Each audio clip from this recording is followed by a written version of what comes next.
Am I live? Okay. Oh, say, can you see by the dawn's early light what so proudly we hailed at the twilight's last gleaming, whose broad stripes bright stars through the perilous fight over the ramparts we watched were so gallantly streaming, and the rocket's red glare, bomb bursting in air, gave proof through the night that our flag was still there. Oh, say does that star-spangled banner yet wave over the land of the free and the home of the brave? Alright guys, welcome to today's 30 Minutes News with Tom. So without further ado, let's get started. Alright, let's see what's good.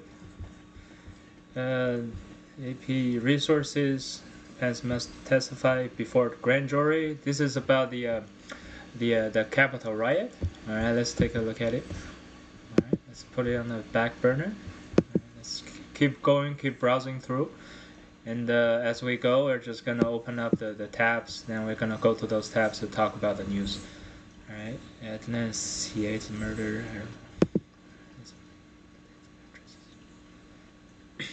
Okay, there seems to be some border trouble between the US and Mexico border. So let's look into that. Alright, House Republicans ramp up investigation into Afghanistan withdrawal. Alright, this is a huge topic that I'm personally interested in, so let's talk about that later. Alright, scars. And you guys heard about what happened in Nashville? It was really heartbreaking. Yeah. 3 earthquakes happened within minutes in California's Bay Area. Wow, alright. Okay, major Tom Brady news. Okay, I have to open that up.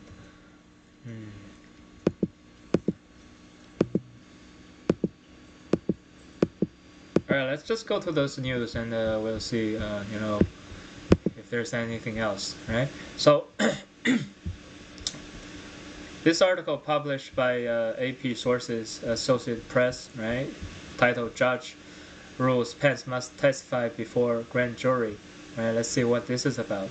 So a federal judge has ruled that former Vice President Mike Pence will have to testify before a grand jury. Basically, in the investigation by former President Donald Trump and his allies to overturn the results of the 2020 election. So this is about the Capitol riot, or no? Let's keep looking. According to people familiar with the ruling, spoke with the condition.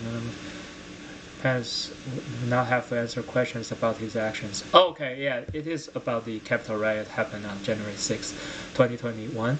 So basically, the judge ruled that Pence has to testify that before the investigation committee about the Capitol riot and his actions, right, during that time. So, okay, looks like as the vice president, he has to answer to the, to what happened. It makes sense, right? So basically, it's good to see that the Capitol riot back in 2021 is still being investigated, right? And the key players like Mike Pence were being called into, questioning, right? So it's good to know that that part of the investigation is still going on. All right, so yeah, so hey, it doesn't say when Pence is gonna appear, but at least it's on the radar, right? All right, let's go to the next one. Migrants lit mattresses in protest, starting fire that killed 40 near.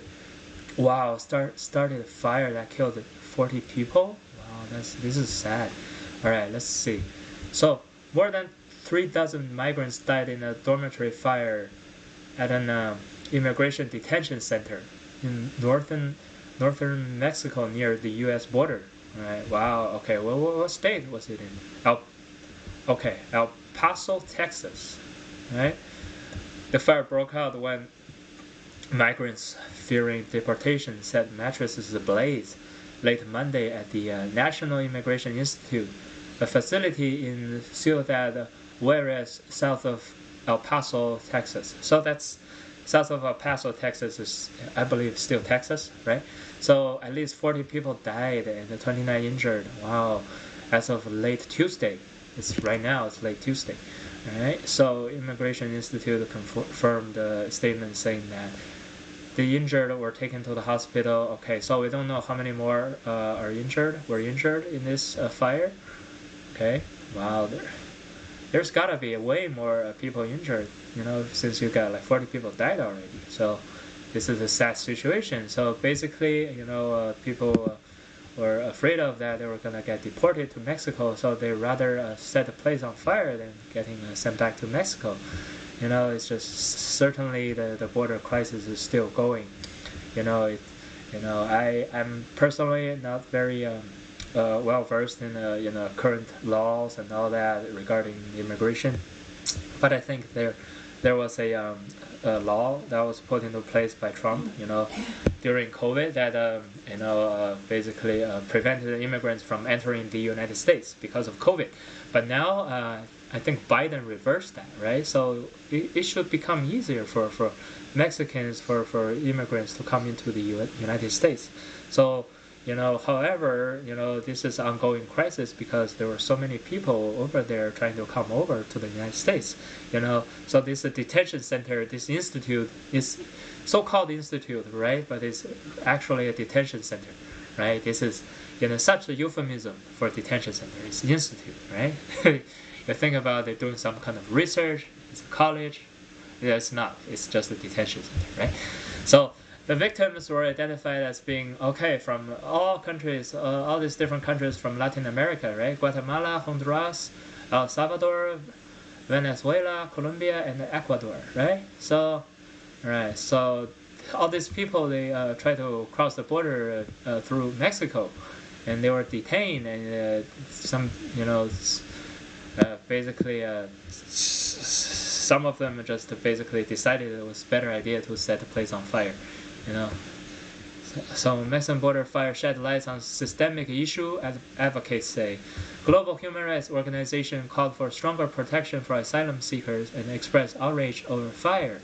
So they're blaming on the system, right? Basically, the system and the law in regards to asylum, giving asylum to immigrants, right? And they're not happy about this, obviously, right? So this fire, they say, serves as a reminder to the governments of the region of the importance of fixing a broken migration system. So what was broken about it? Does it say? Struggling. Okay, so the Immigration Institute has been struggling with overcrowding in its facilities, right? So officials and human rights workers described the southern Mexico immigration detention center run by the institute as crowded and filthy. So it's like a prison almost, it's dirty, the human conditions were not met. So it's a sad situation, right? The extensive use of immigration detention leads to tragedies like these. So the living condition, the overcrowdedness, and the being threatened to sent back to their home country, and all those play a role in this tragedy, right? So but in my opinion, that those factors play the role, right? But let's not also forget about the fact that there's just some people. They were just bad actors. They set up this fire and claimed so many lives for what? So I am curious what happened to those arsonists, right? So it doesn't really say, it's not going over that. So basically it's just focusing on the human rights, right? So human rights organizations have warned for years about the risk of people coming to the United States, seeking asylum. But in the infrastructure, it hasn't been improved, right? The detention centers, they've been overcrowded for so many years, and nothing was done with them, right? They didn't try to expand the facilities. That I agree, right? I totally agree. So we should provide better accommodations, for these people who traveled very far, to have a shot, into the United States. So I understand. So they're human lives. We should respect all lives, right? So we should give them a better accommodation, right? So when they try to, cross the border but got detained, right? So yeah, I agree. So it was just certainly a sad situation at the border right now. So all right, let's just briefly browse down this page and see what else is good here. Wow, this lady kept altering a lottery ticket and kept winning. I didn't know that was possible, right? So we'll take a look at that later. Okay, the next topic, House Republicans ramp up investigation into Afghanistan withdrawal. So we all know that I think back in 2021, right? So we withdrew from Afghanistan. I think in the middle of the year, right? So that was a basically a shit show, because they were just basically the Taliban. They knew that what we're doing, and they basically put so much pressure on the withdrawal effort that so many people didn't really get to go on a aircraft, right? Because there were just so many people and so little time. There were not enough planes, and there's just so many factors, right? So, I mean, I think that we, in the United States, we shouldn't have, like set a timeline with the Taliban saying like, hey, we're gonna withdraw by January 1st or something like that, right? So we're supposed to, it's supposed to be a military operation, right? It's supposed to be conducted in I wouldn't say in secrecy, but in confidentiality, right? So the Taliban, they're not really our allies, right? So they were like, they were kind of like, we're trying to negotiate with them, By the way, what happened to, if you consider the Taliban as a terrorist organization, what happened to we don't negotiate with terrorists, right? So I'm not gonna go there today, right? Because we are in fact negotiating with them, right? So let's just focus on that. So you negotiate on that, and there should be a set terms between the two parties, right? What's gonna happen, So what happened, during the withdrawal was unacceptable, right? So basically, the U.S. government failed to set the terms and with the Taliban, and failed to keep some of the safeguards. Even though you're negotiating with them, you can't completely trust anybody, right? You're supposed to, hey, you're saying I'm gonna withdraw by January 1st. You're supposed to get everybody on the plane like the week before, right? Or have enough planes ready, So it's just stupid, right? So what happened was stupid, right? So a lot of people got left behind, right? So I didn't even read this article, but I already I'm already basically telling you who know or may not know the situation of what my opinions are about this. It's like that is such a failure, right? So okay, let's just read this a little bit. It marks a significant escalation in the GOP probe on how the Biden administration handled the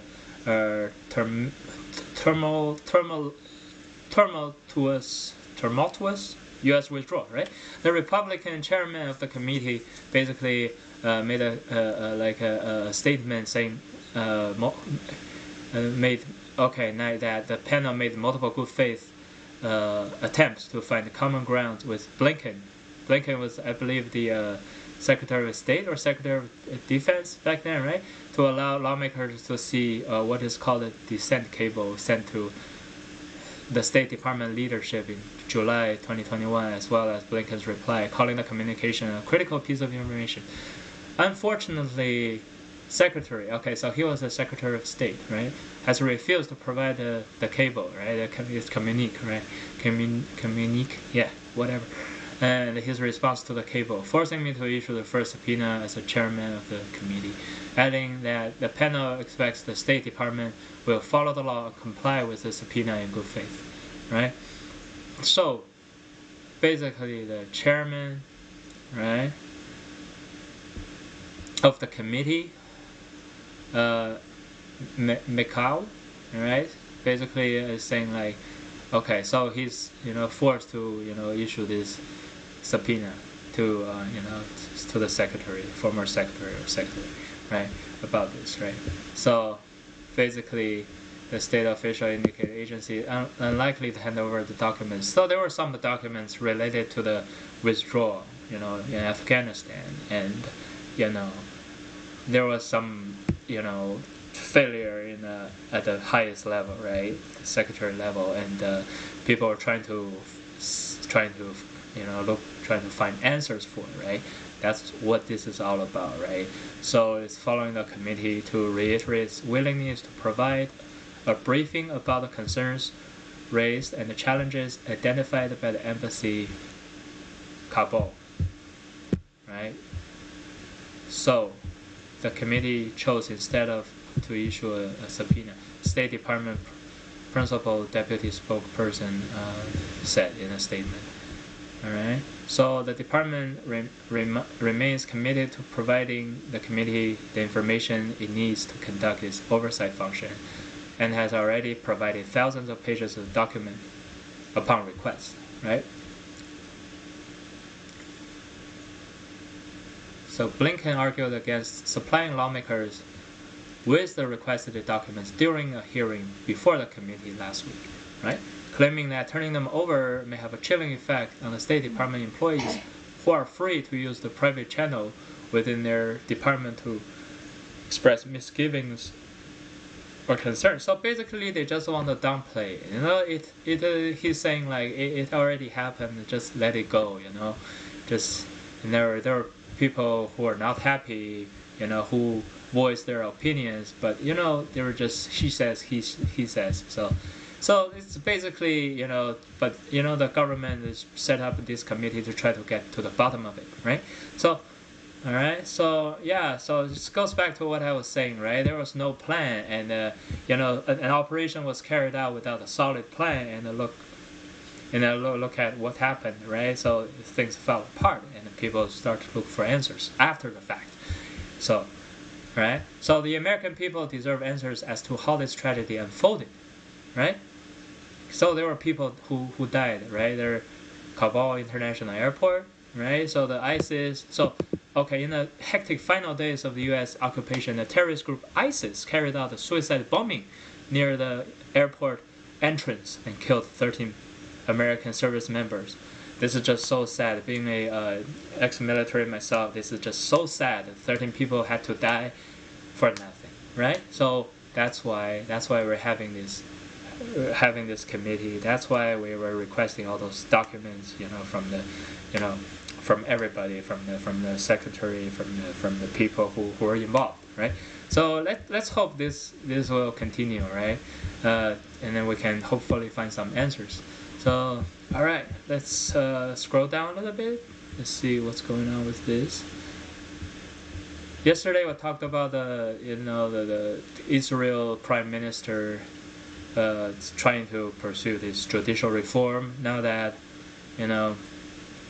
because of all the protests, looks like the Netanyahu, the Prime Minister, is going to abandon the plan to reform. The reform involves limiting, the power of the judicial branch, and basically, like I said, it was trying to infringe upon the judicial system itself, right? Being the de facto head of the state, right? So, yeah, so it's just like the United States, when we have the separation of power. It looks like being a democratic country. Israel is, it's basically trying to follow the same system. It's not really trying to do too much to limit the power of other branches of the government. It makes sense, right?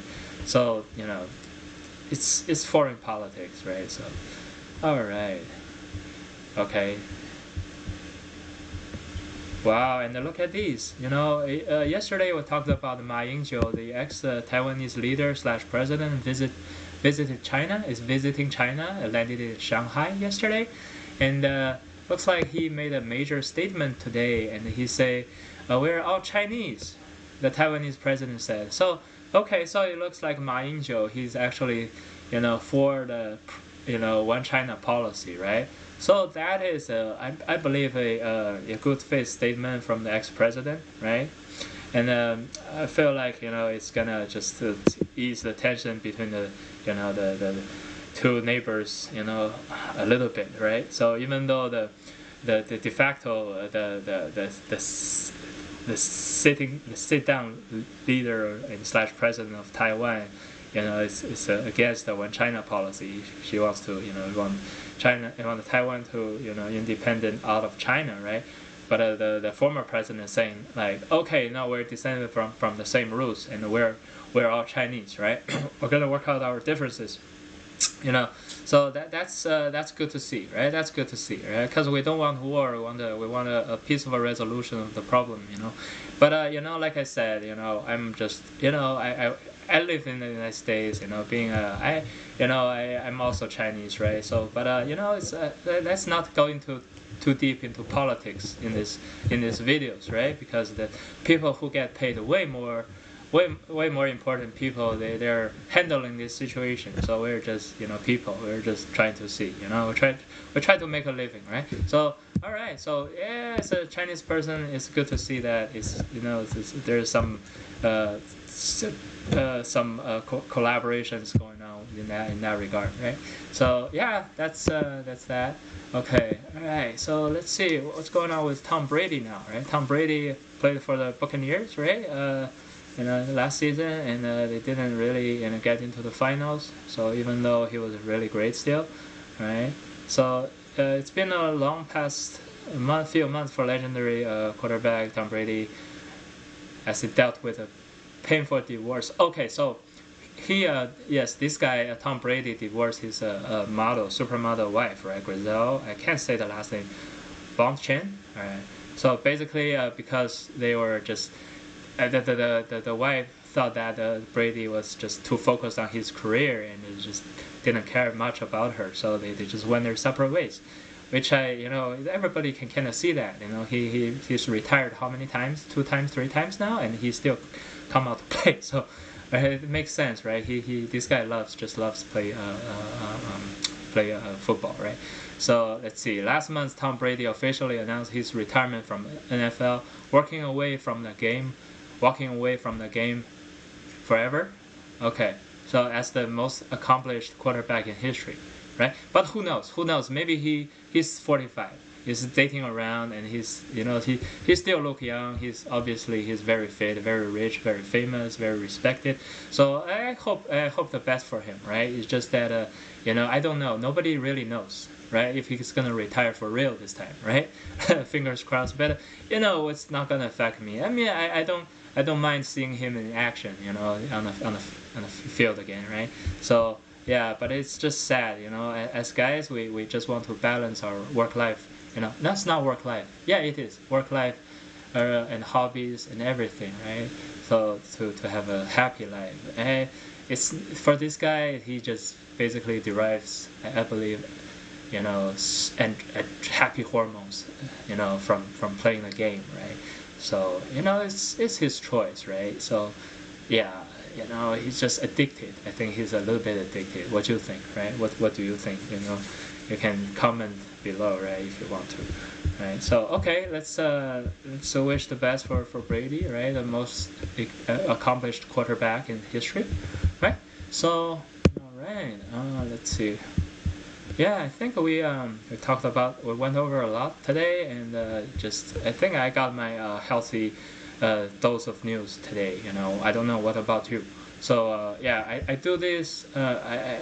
Like I said, I do this mainly for myself. I know maybe not a lot of people or even anybody is watching. So, but I just want to, you know, I like reading the news, right? I like keep track of what's going on in the world. So if you want to join me, so I do this almost every day. You know, when I have time around noon, around 12:30 Pacific Standard Time. So yeah, thank you guys for listening in. Yeah, that's all I have for today.